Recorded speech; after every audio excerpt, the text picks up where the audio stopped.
You are listening to KLRN Radio, where liberty and reason still reign.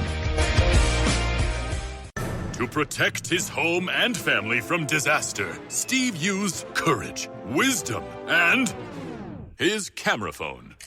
That should do it. Way to go, Steve!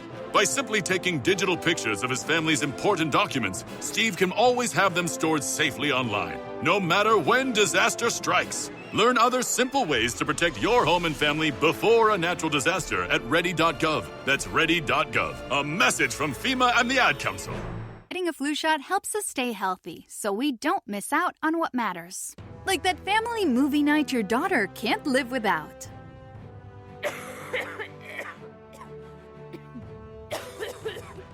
Yeah, can't do that. Every year, millions of people in the U.S. get the flu. Especially now, no one has time to miss out on moments that matter. So get your flu shot. Find out more at getmyflushot.org. Brought to you by the AMA, CDC, and the Ad Council. Why was the basketball court all wet? Because the players kept dribbling on it. The dad joke. Corny, groan-worthy, but also one of the simplest ways to share a moment with your kids. What did the buffalo say when he dropped his son off for school? Bye, son. So take a moment to make your kid laugh, because dad jokes rule. Make your kid laugh today. Go to fatherhood.gov. Brought to you by the U.S. Department of Health and Human Services and the Ad Council. KLRN Radio has advertising rates available. We have rates to fit almost any budget. Contact us at advertising@klrnradio.com.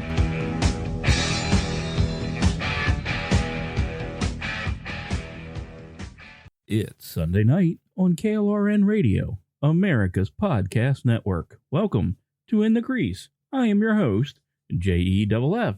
It's time to batten down the hatches, splice the main brace, and drop the puck on Pirates, Part 2. The following program may contain coarse language, adult themes, and bad attempts at humor. Listener discretion is advised. Пішов корабель у море один, бляшанка з чаєм, так звався він. Равли вітри хилився, ніс, гей, хлопці, прорвемось. Скоро підмога прийде, чай, цукор і ром нам привезе. В той день із китом буде все, додому попливемо. 2 тижнів час іще не сплив, як справжній кит, до них підплив. Всім грізно капітан звелів, китами візьмемо. Скоро підмога прийде, чай, цукор і ром нам привезе. В той день, як з китом буде все, додому попливемо.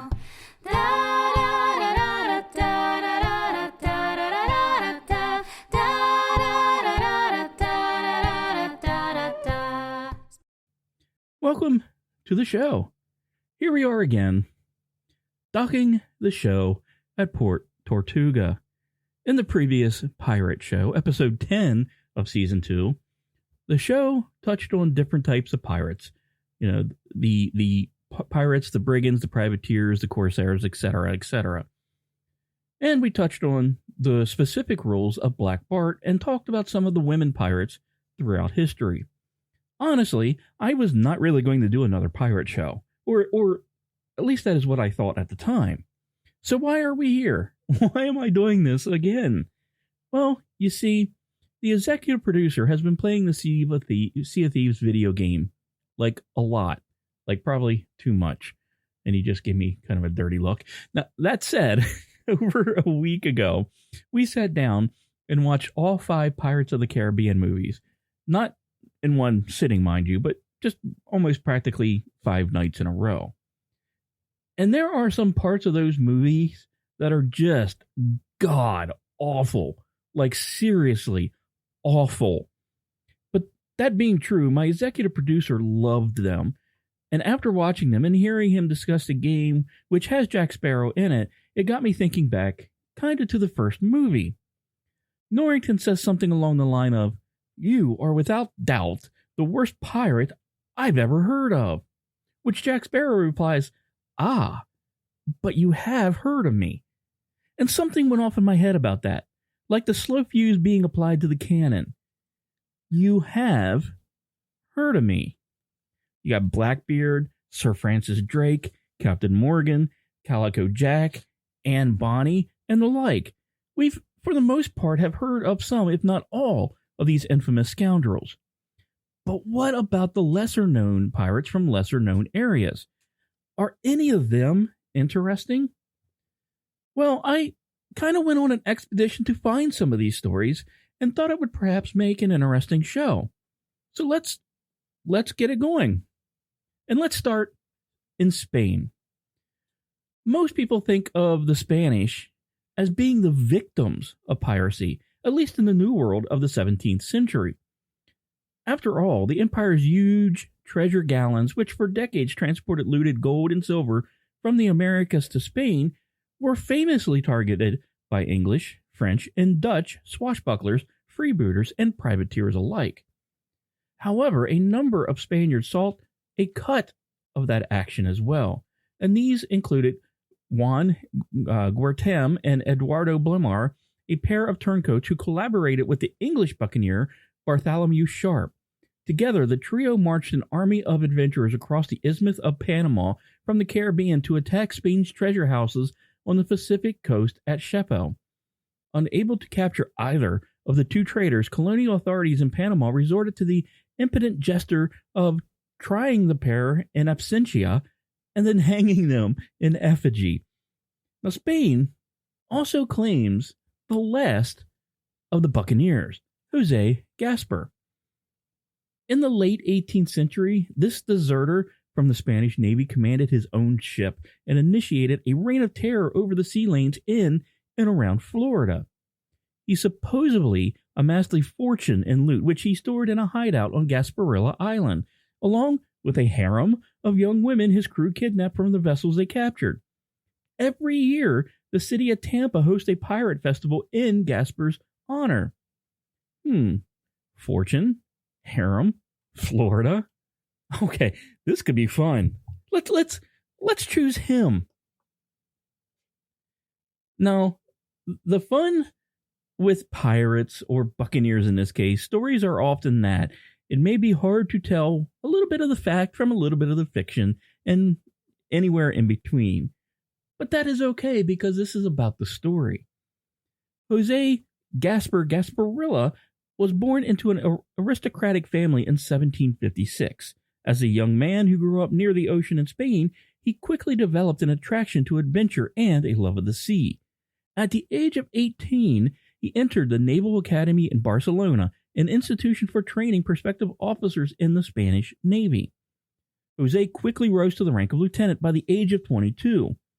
His first assignment was on the sloop of war Florida Blanca, a vessel carrying 8 cannons and a crew of 40. In 1783, Gaspar's ship, along with the rest of the Spanish fleet, was defeated by the British, and thus Spain's plan for world conquest came to an end. Gasparilla and others aboard the Florida Blanca became discouraged and saw their dreams of adventure on the high seas all but disappear. It was at that point that Jose Gasparilla led a group of other adventurous souls to mutiny. They seized control of the ship and sailed west to Florida, abandoning their home country of Spain and effectively becoming pirates. On the long voyage across the Atlantic, Gasparilla changed his name to the more piratical, Gasparilla, and likewise changed the ship's names to Jose Gasparilla.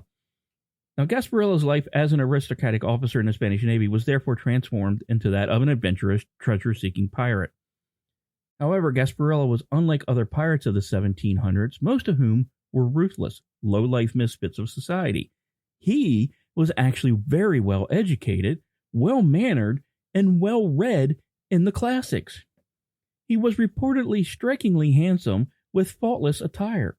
When he was a cadet at the Navy Academy in Barcelona, not only did he develop his fighting and swordsmanship skills, but he also polished his social graces as he mingled with the ladies. And although there were other members of Gasparilla's mutinous crew who were also well-educated and experienced officers, most of them were ordinary, tough, enlisted men, and all were experienced sailors. In stark contrast to Gasparilla was the first lieutenant, Rodrigo Lopez, a coarse brute, lacking really in any social graces. He was described as having very bushy eyebrows and a hawk-like face, and was always looking for trouble. Now, Gasparilla and his crew made landfall in Florida and settled in the Charlotte Harbor area, the main barrier islands protecting the mainland, providing a well-disguised headquarters from which Gasparilla and his band of pirates could easily prey on unsuspecting ships and offered an excellent refuge in which to hide out. He named one of the larger islands after himself and named another one Sanibel in honor of the girlfriend of his first lieutenant Lopez. Gasparilla named one island Captiva, where he kept the women from his many captured ships. Another island was named after one of Gasparilla's especially beautiful mistresses, Josefa, who he chose to keep away from the other captive women for some reason. Though various translation changes through the year, Josefa Island was ultimately changed to Yusepa Island. It was from these tarpon-filled waters that Gasparilla's reputation as a skillful pirate began to grow. An excerpt from his neatly written personal diary states that 36 ships were captured during the 11-year period from 1784 to 1795. Gasparilla thus began collecting a fortune in coins, jewels, and other riches, most of which have never been found. Many more ships were captured, including one seized near Cuba in 1795, an excellent fighting ship, far superior to the original Jose Gasparilla. The existing cannons were painstakingly transferred to the newly captured ship, named the Jose Gasparilla II, which now boasted a grand total of 14 guns. When a ship was captured, the choice of death or joining Gasparilla's crew was given to those captured. It goes without saying that Jose Gasparilla's piratical crew began to grow. Captured women were given the option of marrying one of his crew or being sent to Captiva Island. If marriage was chosen, a ceremony was held and the marriage covenant was to be strictly enforced. Although Gasparilla was an educated, well-grown pirate and a ladies' man, things did not always go according to his plan. On one occasion, Maria Louise, a beautiful Spanish princess, was returning to Spain from a trip to Mexico with 11 Mexican princesses who were to be educated and married in Spain. Gasparilla captured their ship along with the 11 well-stocked dowries and fell madly in love with the Spanish princess. However, when this beautiful young lady rejected his offer of romance, he had her beheaded. Despite his reputed ruthless nature, it has also been said that Gasparilla had a softer side as well. On one occasion, his first lieutenant was growing weary of the pirate's life, and after 13 long years, he longed to return to Spain to see his love, Sanibel. Gasparilla not only gave Lopez his consent, but extended his blessing to his longtime friend and supplied a ship and several men to accompany him back to Spain. Another example of his more humane personality involves the story of Anne Jeffreys, an English girl who was en route to New Orleans to Liverpool. Her ship was seized by Gasparilla and the captives taken to Gasparilla Island. While on land, Gasparilla fell in love with Jeffreys. However, she informed him that she had fallen in love with one of his own crew, Batista Fuentes, a handsome, well-educated man from a prominent family. The two young lovers thought that Gasparilla would surely have them killed when he demanded that they accompany him and his crew on a raid.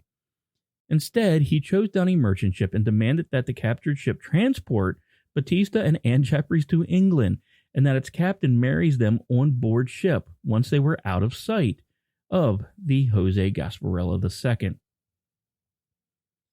Now, the exact numbers of ships that were captured by Gasparilla is mostly unknown.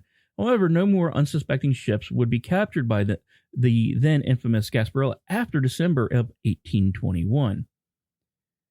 For the United States was growing tired of these menaces to society and declared war on piracy in 1820. Spain was also interested in putting a stop to their ships being captured, primarily because of one Jose Gasparilla. U.S. Navy officers were given permission to hang captured pirates on the spot without the benefit of a formal trial. Because he was now 65 years old, and because of the increasing pressure of the government to rid its shores of pirates, Gasparilla decided it was time to retire. So on December 12th, 1821, so 200 years ago to the day, he called his crew together to announce that it was time to call it quits, divide up the treasure, and live out their remaining days in luxury. Just as they were about to unearth their many years of accumulated treasures, a British merchant ship was spotted on the Gulf of Mexico horizon. Being the greedy, adventure-seeking lot that they had always been, Gasparilla's crew persuaded him to go for, just that one last ship. Let's go out with a bang. As the Jose Gasparilla II quickly overtook the lumbering merchant ship, the British flag was suddenly lowered, and a United States flag was hoisted on top of the USS Enterprise, a U.S. naval warship that had disguised itself as an unarmed ship of goods. This vessel was under the command of Captain Lawrence Kearney, and a bloody battle ensued in which many of Gasparilla's crew was killed, and the Jose Gasparilla II was rendered disabled, burned, and out of gunpowder. When he saw the U.S. Navy rowboat approaching his lifeless ship, Gasparilla wrapped a heavy anchor chain around himself and jumped into the Gulf of Mexico. In this last defiant act, as he plunged into the water with his sword held high over his head, he said, "Gasparilla dies by his own hand, not his enemies." Now, most of Gasparilla's crew was killed during this final battle. However, there were 12 survivors, 11 men and a captain boy named Juan Gomez. Gomez had been captured on a Spanish ship in 1812, joined Gasparilla's crew of pirates, and was to become the last survivor of this piratical group. He served a jail term and was released. Yet the 11 men that were captured during Gasparilla's final battle were tried and executed in New Orleans. It is from Juan Gomez that many of the tales of the Gasparilla have been generated. He loved to spin his tales of adventure on the high seas and of the vast amount of Gasparilla's treasure that was never found. He eventually migrated to Panther Key in the 10,000 Islands area of Florida, where he became known as Panther Key John. In 1900, Gomez drowned while fishing for mullet at the alleged age of 120. The legend of Gasparilla was later given national attention when G.P. Lemoyne, a press agent for the Charlotte Harbor and Northern Railroad Company of Florida, printed Juan Gomez's adventurous pirate stories in a pamphlet for tourists. This publication had described the piratical heroics of the infamous Jose Gasparilla, and it was to help bring visitors to Boca Grande area to purchase property and to try to visit the Gasparilla Inn. The preservation of the legend of Gasparilla can also be credited to Edwin D. Lambright, once the respected editor of the Tampa Morning Tribune. In 1936, he wrote Life and Exploits of Gasparilla, the Last of the Buccaneers. Around the time of the Gasparilla invasion in the Florida State Fair, Lambright occasionally published portions of his Gasparilla story in the paper, further authenticating the legend of Jose Gasparilla. Now, Webster's dictionary defines legend as a story coming from the past, one popularly regarded as historical, although not verifiable. Now, there is little doubt that the legend of Gasparilla has existed since the 1800s and has provided many adventurous and colorful stories for the residents of Florida's Gulf Coast, especially to those in the Tampa Bay and Boca Grande area. Whether or not Jose Gasparilla ever really existed is kind of not important. The legend does exist, and on this remarkable story, Ye Mystic Crew of Gasparilla was founded over 100 years ago in 1904. And yes, the football Buccaneers are basically named after Gasparilla and the parade that's held there. So, how about we shift gears a little? And I love that story, by the way. The Last Buccaneer, that you can even understand, like, for football, why he's like Tampa Bay Buccaneers hates New Orleans Saints. I mean, New Orleans is but basically killed. Yeah. So I just love that last story. But how about we go from the rowdy beaches of Florida to a proper rowdy Irish chap. Now, Anne Bonny was Irish, but she kind of made the name for herself in the Caribbean. Unlike fellow pirates Edward England and Walter Kennedy, and God, there's so many jokes about a pirate named Kennedy that I'm not going to make. The Irish pirate I want to discuss now is one named Edward Jordan. Edward Jordan was born into a small farming family in Carlow in 1771. At the age of 16, his father died and he inherited the farm. Jordan also became a deputy receiver of rents for a local landlord, but he moonlighted as an organizer for the United Irishmen Association. Eventually, his activities with rebels in Carlow saw him arrested, but 8 days into his imprisonment, he scaled the wall of the jail and went on the run. While hiding nearby on the border with Wexford, word got through to Jordan that the Redcoats had burned down his farmhouse with his mother inside. Now, instead of heading back to what was left of his home in Carlow, Jordan instead set out for New Ross, where he joined up with the United Irishmen. The year was 1798, and revolution was in the air. Jordan's deeds during the failed United Irishman Rebellion of 1798 are rather sketchy, and by some accounts, when he was arrested in the aftermath of the revolt, he turned informer and was granted a royal pardon. But not long after that, he married Margaret Croke, and the couple lived in Wexford for a brief time before venturing across the broad Atlantic for a fresh start in the New World. Jordan and his wife landed in New York before going to Montreal and then Nova Scotia, where the one-time farmer and rebel decided to try his hand at fishing. For a short time, Jordan's life seemed to have settled into a comfortable state. The waters around Nova Scotia and Newfoundland produced a wealth of fish, and this in turn made Jordan's occupation a decent one to raise a family on.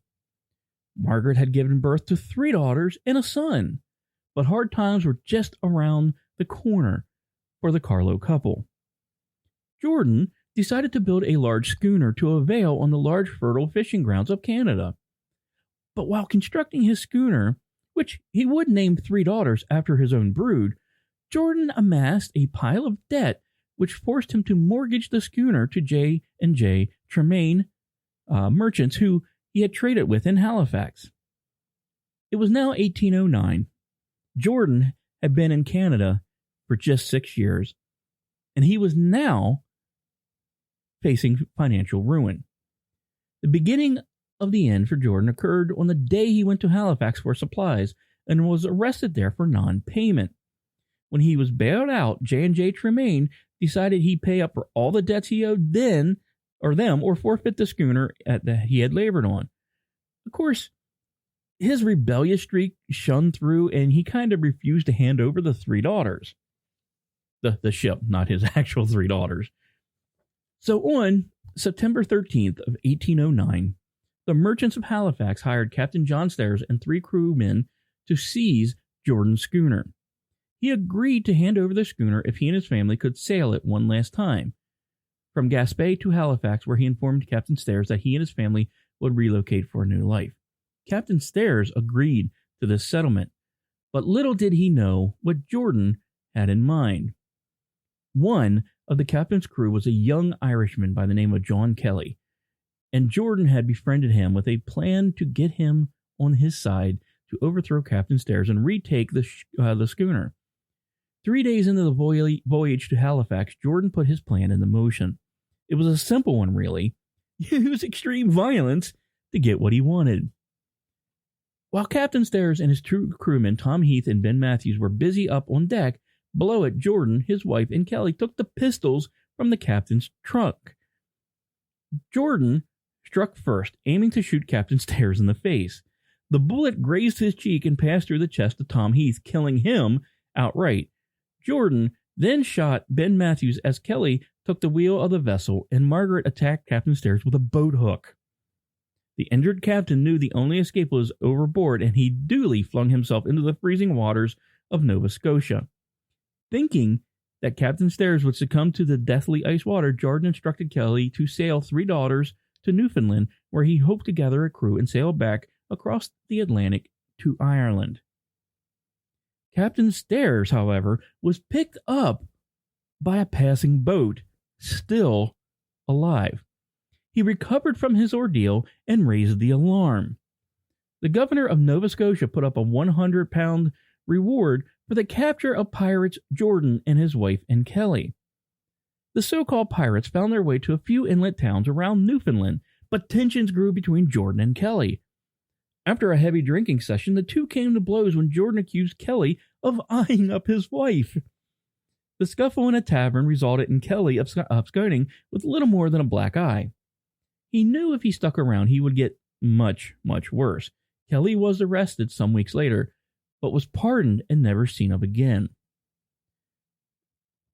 Jordan had now gathered a ragtag bunch of seamen to sail with him across the Atlantic, and he found a fellow Irishman, Patrick Power, to pilot his schooner on the long journey.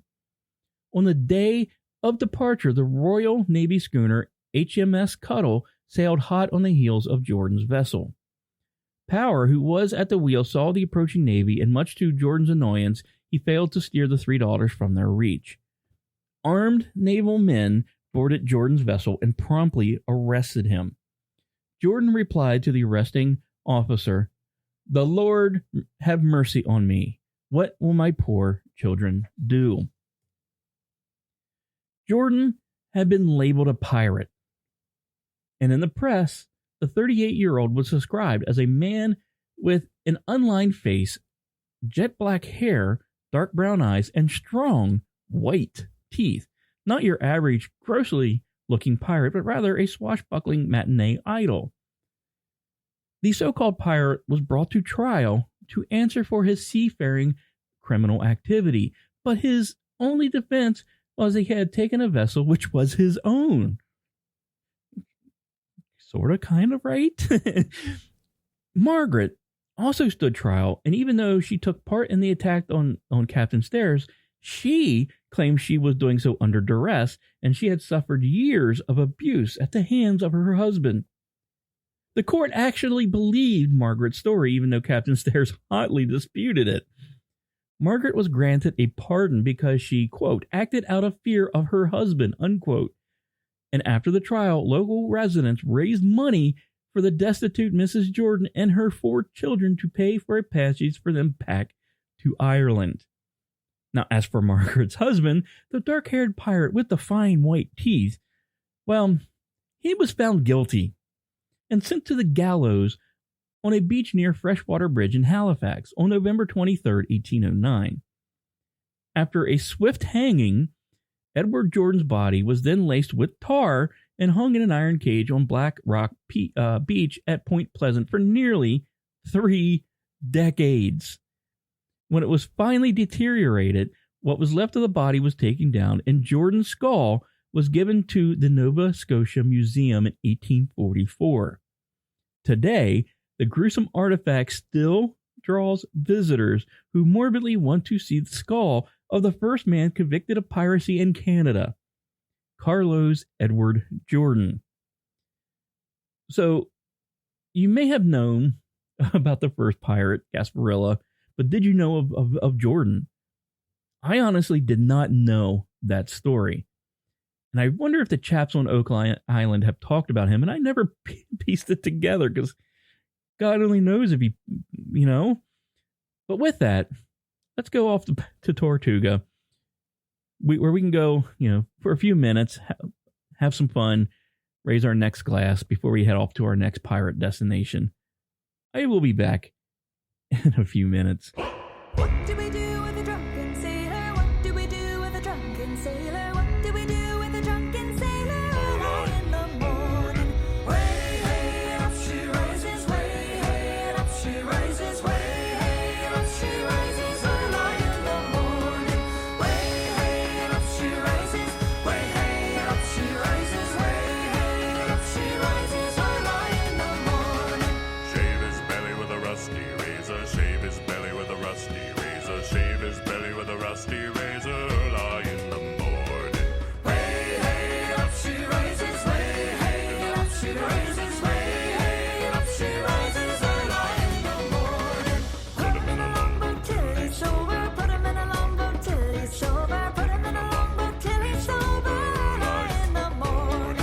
It's Olivia Munn with my shelter pets, Frankie and Chance, reminding you that when you adopt a shelter pet, you discover all the things that make them unique. Adopt pure love at theshelterpetproject.org. Brought to you by the Ad Council, the Humane Society of the United States, and Maddie's Fund.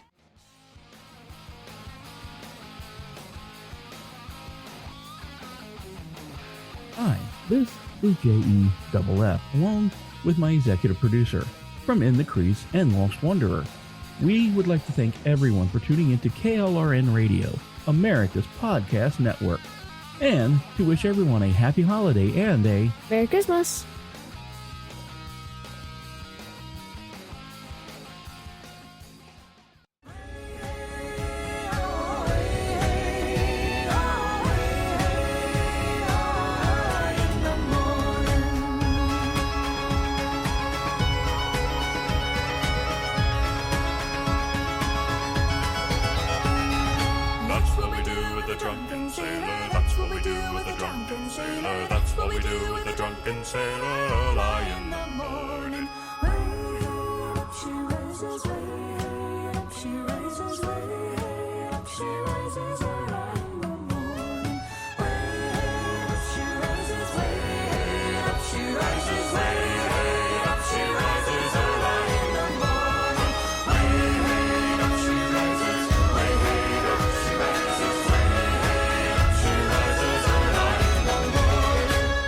Welcome back to the show.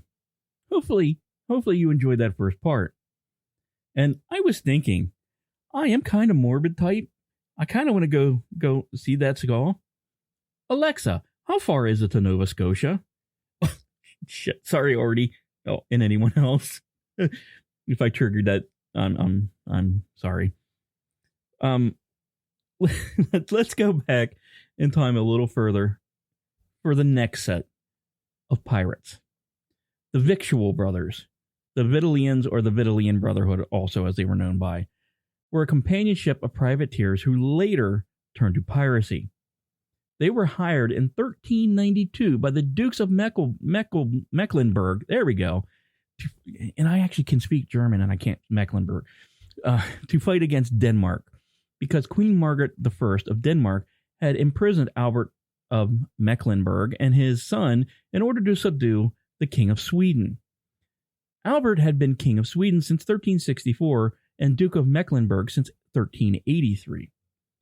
While Queen Margaret and Albert of Mecklenburg were battling for Scandinavian supremacy and Margaret's forces were besieging Stockholm, privateers named the Victual Brothers engaged in war at sea and shipped food to keep the city supplied. The name Victual Brothers is derived from the Latin word victuala, or victuali, meaning provisions, and refers to their first mission, which was to supply food to the besieged city of Stockholm. The Victual Brothers were organized as a brotherhood or guild and attracted men from all over Europe. Their main naval enemy in 1392 was the powerful Hanseatic town of Lubeck, which supported Denmark in this war. Apart from Lubeck, the Hanseatic League initially supported the Victual Brothers. Most of the Hanseatic towns had no desire for a victory for Denmark, with its strategic location for control of the seaways.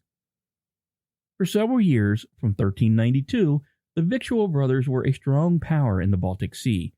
They had safe harbors in the cities of Rostock, Ribnitz, Wismar, and Strassland.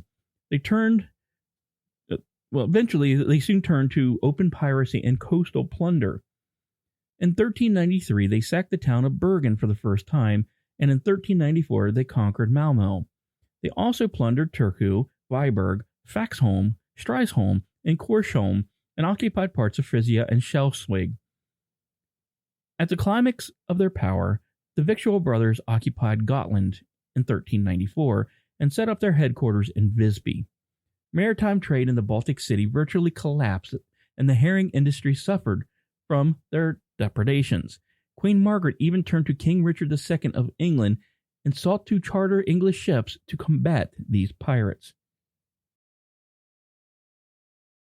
From 1395 onwards, Queen Margaret gained the upper hand politically. She united Denmark, Sweden, and Norway and formed the Kalmar Union. The Hanseatic League was forced to cooperate with her, foreshadowing its eventual decline. But at the same time, the Victual Brothers were impatiently raiding everyone's shipping. Their famous battle cry was, "God's friends and the whole world's enemies." Queen Margaret and King Albert of Sweden conceded Gotland to the Allied Teutonic Order as a pledge, similar to a fiefdom. An invasion army under Conrad von Jungingen, something like that, the Grand Master of the Order, conquered the island in 1398, destroying Visby and driving the Victual Brothers out of Gotland. After the Victual Brothers' defeat and expulsion from Gotland in 1398, the Hanseatic League tried repeatedly but unsuccessfully to completely control the Baltic Sea. Many Victual Brothers still remained at sea.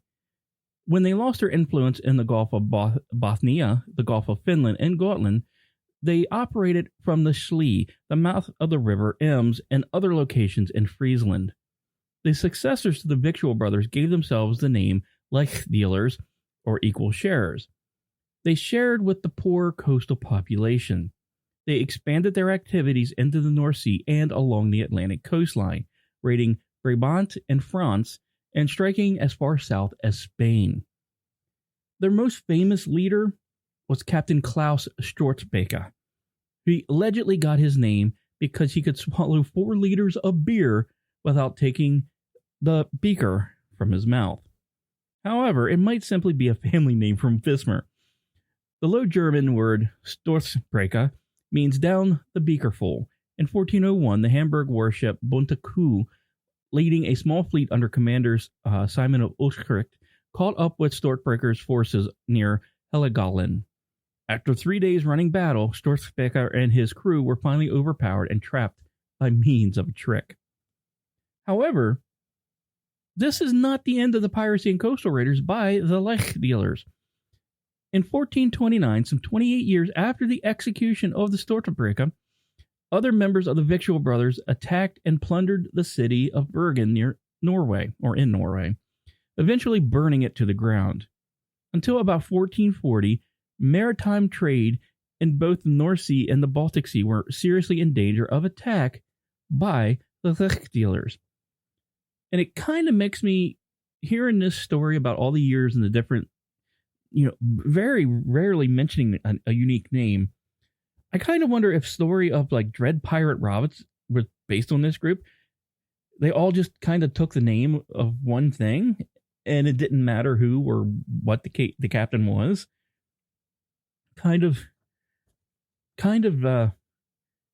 I'd like to know more about that. Let's go on to the next group. While Africans and freed slaves often served as crew aboard Caribbean pirate vessels, history records few of these individuals rising to command, with some notable exceptions. And one of these exceptions is someone by the name of Black Caesar. Black Caesar was an African pirate from the early 18th century. There is little historical evidence linked to him, so many historians are unsure of his actual existence. According to the legend, he was a tribal chief in Africa and was able to avoid capture by slave traders because of his strength and his intelligence. He was lured into a ship by a trader who offered him immense treasure. Once on board, he was pampered with food, music, and luxurious silks, while the ship began to set sail. When Caesar finally noted what was happening, the sailors kept him from escaping by holding him at gunpoint. Once in captivity, he slowly became friends with one sailor, who fed him all his meals. The ship was overwhelmed by a hurricane off the coast of Florida, and while the ship was sinking, the sailor actually helped Caesar escape. They are believed to be the only 2 survivors of the wreck, and they hid on one of the islands off the Florida coast. For years, the 2 men made a living by posing as shipwrecked sailors on the island. When larger ships would signal that they were going to rescue them, and Caesar and the sailor would paddle out in their small boat, holding the ship at gunpoint and stealing supplies and jewelry. Eventually, trouble stuck with the two friends, however. The sailor captured a woman during one of the raids, and Caesar wanted her for himself, and they had a duel, which resulted in the death of the sailor. So then Black Caesar built a business. He recruited several pirates for his crew and began a brothel on the island using women he had captured during raids. The enterprise got large enough that they were able to sail out, attack ships that were a good distance from the island. However, they could always escape using the canals and inlets all around the Florida Keys. Caesar finally left the Keys to join Edward Blackbeard Teach's crew. He was supposedly a lieutenant on Blackbeard's flagship, Queen Anne's Revenge. Following Blackbeard's death in 1718, Caesar was convicted of piracy in Williamsburg, Virginia, and he was hanged for his crimes. Another black pirate, John Julian, was also part Mosquito Indian. Born in Nicaragua in 1701, Julian joined England's Sam Bellamy and the crew of the slaver-turned-pirate ship Whydah while still a teenager. There are only two known survivors of the April 1717 wreck of the Whydah, commanded by Sam Bellamy: Thomas Davis, a carpenter, and John Julian, a pilot.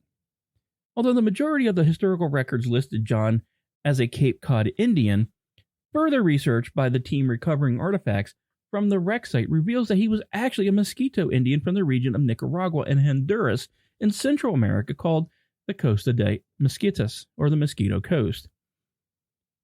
John was probably around 16 years old when he became Whydah's pilot and guided it in and out of hidden harbors through the difficult waters of Cape Cod. According to William Dampier, who interacted with the Mosquito India circa 1687, they are tall, well-made, raw-boned, lusty, strong, and nimble of foot, long-visaged, lank black hair, long-sterned, hard-favored, and of a dark copper color complexion. Their chiefest employment in their own country is to strike fish, turtle, or manatee. For this they are esteemed and coveted by all privateers, for one or two of them in a ship will maintain 100 men. So that when we careen our ships, we choose commonly such places where there is plenty of turtle or manatee for these mosquito men to strike, and it is very rare to find privateers destitute of one or more of them, when the commander, or most, of the men are English. Now, in addition to their fishing skills, Dampier also wrote, they are very ingenious at throwing the lance, fiskeg, harpoon, or any manner of dart.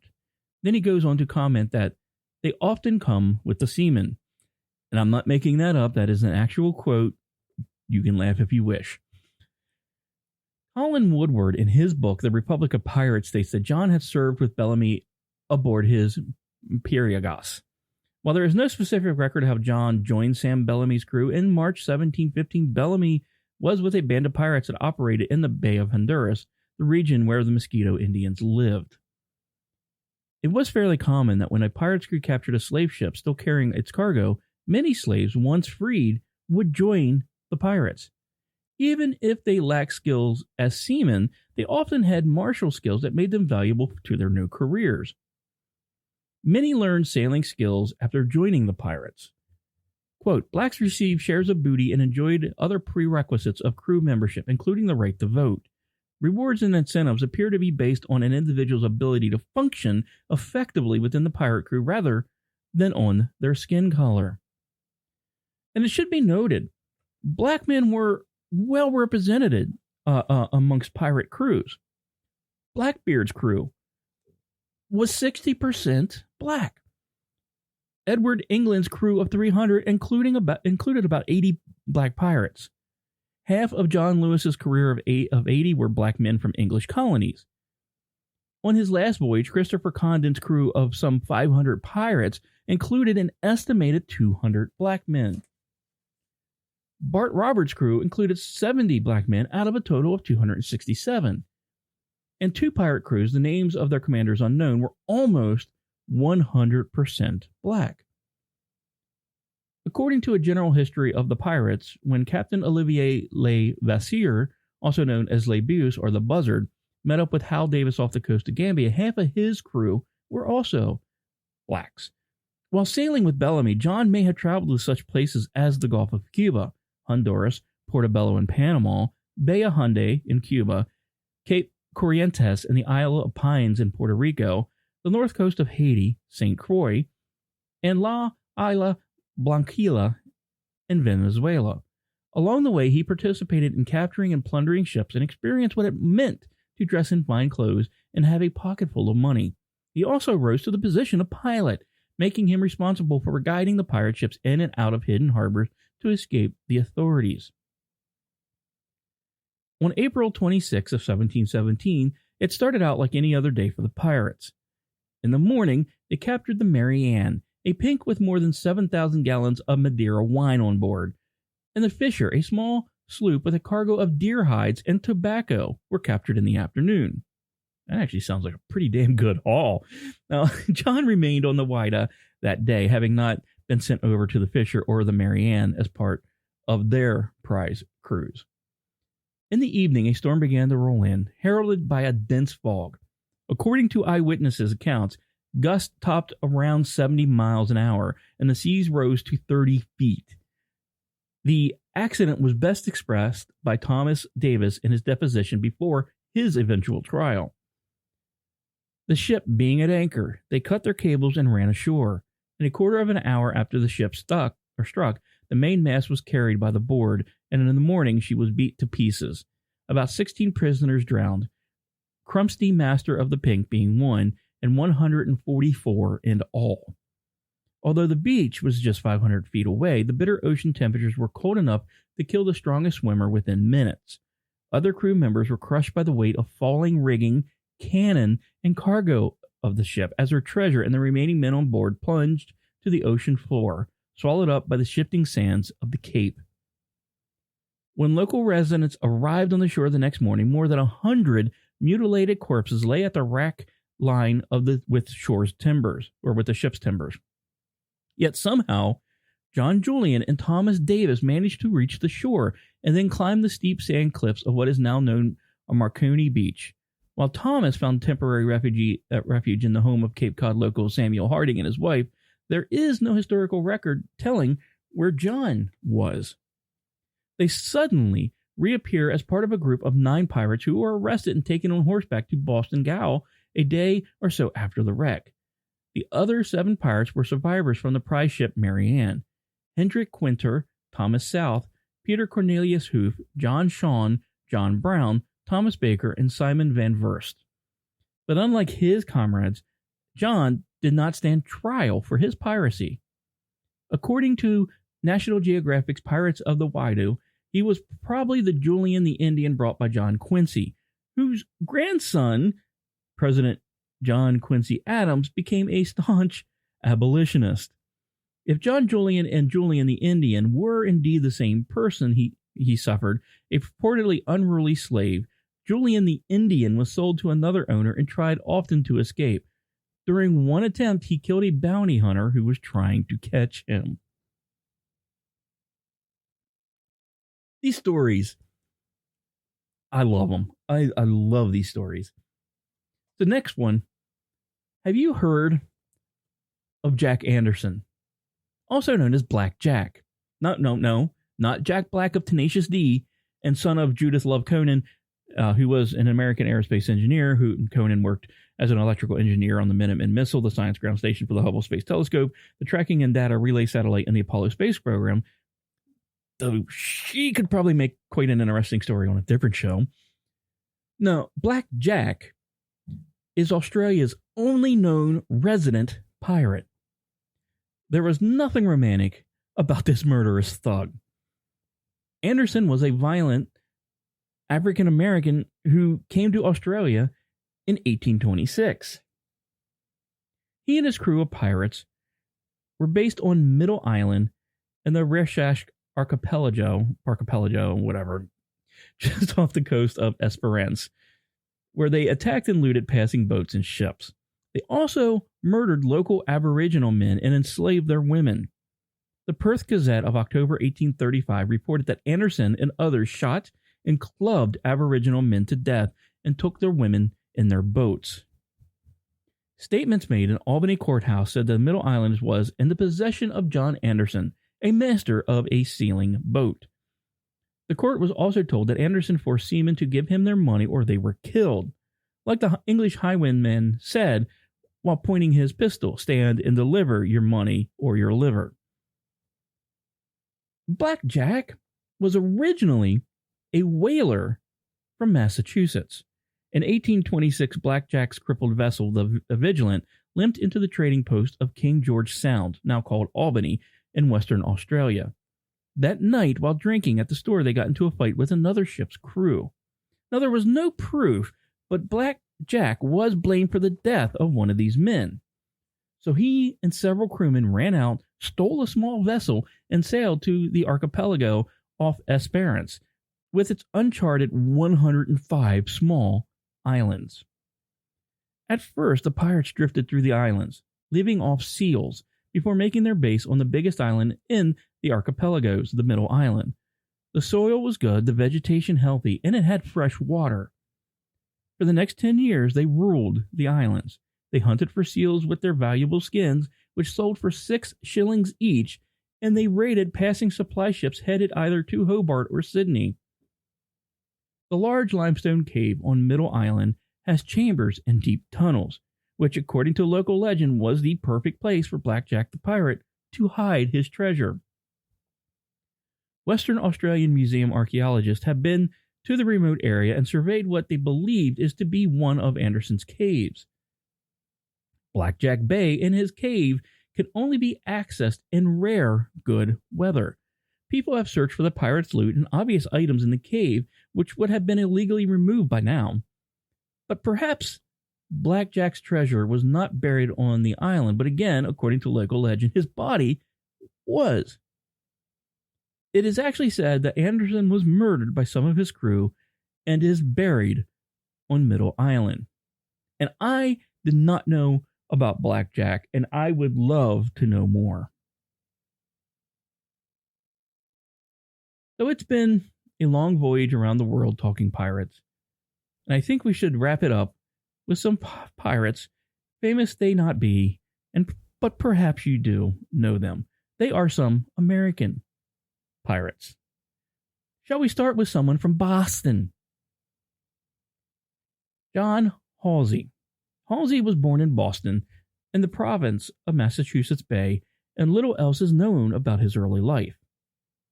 He is first recorded as being a privateer aboard a 10-gun brigantine named the Charles during the War of the Spanish. The War of the Spanish Succession, I think it was. Like many of the other future pirates of the 18th century, he was responsible for raiding the French fishing fleets off the coast of Newfoundland.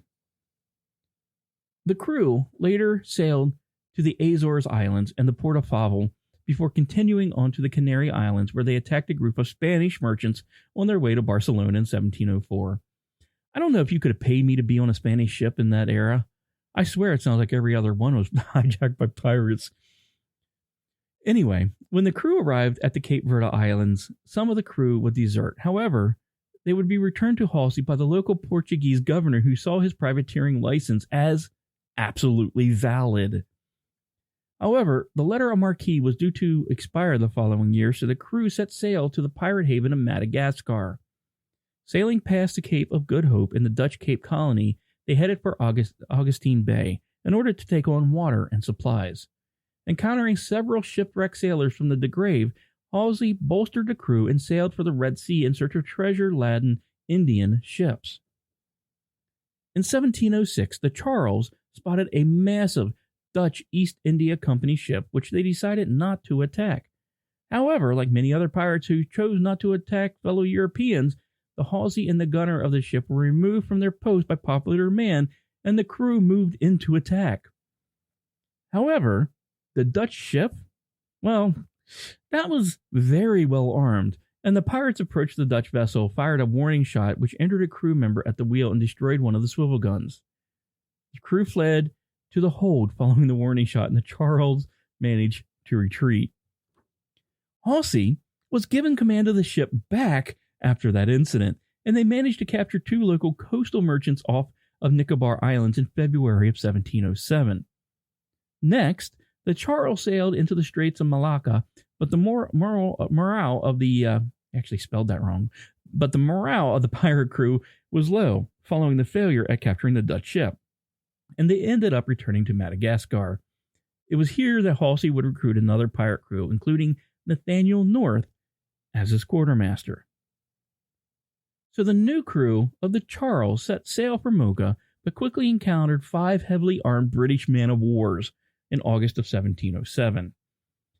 However, deciding not to back down, the Charles engaged the ships, and despite having 62 total cannons directed at them, the pirates eventually beat the British at the naval engagement and forced the ships to break formation and sail off. The largest ship managed to escape, but Halsey and his crew ended up capturing 2 of them and looting the estimated 50,000 pounds in coins and trade goods. Halsey would return to Madagascar with their loot in January of 1708. His flotilla of ships would soon be destroyed by a hurricane, and he would perish soon after from a fever. In the end, John Halsey is one of the most successful pirate rounders and one of the most successful in defying colonial British authority in the region. Captain Charles Johnson would write, "He was brave in his person, courteous to all his prisoners, lived beloved, and died regretted by his own people. His grave was made in a garden of watermelons, and fenced in with palisades to prevent his being rooted up by wild hogs." Some of John Halsey's crew would later join Christopher Condon's crew on the second pirate round. They provided him with valuable advice handed down from the first pirate round, and allowed him to be successful in capturing a massive treasure-laden Arab ship. Next, and well, honestly, lastly, we move on to a real fun chap. James Ford, born James N. Ford, was also known as James N. Ford Sr., the N possibly for Neil, was an American civic leader and business owner in western Kentucky and southern Illinois from the late 1790s to mid-1830s. Despite his clean public image as pillar of the community, Ford was secretly a river pirate and the leader of a gang that was known as the Ford Ferries Gang. His men were the river equivalent of highway robbers. They hijacked flatboats and Ford's own river ferry for tradable goods from local farms that were coming down the Ohio River. Ford was an Illinois associate of Isaiah Potts and the Potts Hill Gang, highway robbers of the infamous Potts Inn. James Ford was also an associate of John Harth Crenshaw, an illegal slave trader and kidnapper of free African Americans, and may have taken part in the Illinois version of the reverse Underground Railroad. At one point, the outlaws used Cave and Rock as their headquarters on the Illinois side of the lower Ohio River, approximately around 85 miles below Evansville, Indiana. James Ford owned a considerable number of slaves in Kentucky. He leased out his slaves for salt-making operations under a contract with the United States government at the U.S. Saline near Equality, Illinois. The influence of James Ford was felt as far away as Springfield, Illinois, which can be attested in the Sangamo Journal newspaper, where he ran a fugitive slave notice with detailed physical descriptions of 2 runaway slaves he owned. The cruel and ruthless treatment Ford showed toward his slaves was told in numerous stories, many true and some untrue. In one tale, Ford was alleged to have punished one of his slaves by using a vice to secure the head of a slave and cut off his ears and pull out his teeth. In 1832, runaway slave notice Ford had printed in the Sangamo Journal indicated that a slave named Ben had his ears removed for robbing a boat on the Ohio River, which he himself was doing. Anyway, in another tale, James Ford allegedly bound hand to foot an offending slave and dragged him to death behind a mule through a field of tree stumps. James Ford was eventually ambushed and shot dead at Ford's Ferry near his home on July 7, 1833, by members of his own criminal gang. Well, I hope you found tonight's show educating. There were a few pirates I did not know about prior to researching this show, and there is one I kind of left out, and with perhaps the greatest name ever, Kazimierz Lux of Poland. And I just couldn't find any more information outside of this. Kazimierz Lux, Poland's most famous and perhaps only pirate, began his career as an officer in Napoleon's Polish Legion. After campaigning through Europe, the 23-year-old Warsaw native accompanied his unit to Santo Domingo, present-day Haiti, in 1803 to put down a slave rebellion within the colony. Once in the West Indies, Lux resigned his commission and took up piracy as a new career. One of his more notable achievements was the capture of an American two-mast trading vessel, which he sailed to Cuba to sell along with its cargo. Lux eventually would give up piracy and later return to Poland. He rejoined the Legion in time for its participation in Bonaparte's disastrous invasion of Russia. He survived the deadly retreat from Moscow and continued to serve in Poland's army until his death in 1846. I want to know more about this guy. Well, anyway, thank you for tuning in for this episode. I truly do appreciate it. Thank you for making Season 2 fantastic. Another 20 episodes that I never thought I would do. I will be on hiatus from In the Crease until probably the beginning of February when Season 3 begins. But do catch me next Sunday at this time for The Lost Wanderer, the news show about space and science. Stay tuned for Alan Ray with Circumspice, the right side of Michigan. I am JEFF. This is In the Crease. Namaste. Good night, friends. And don't panic.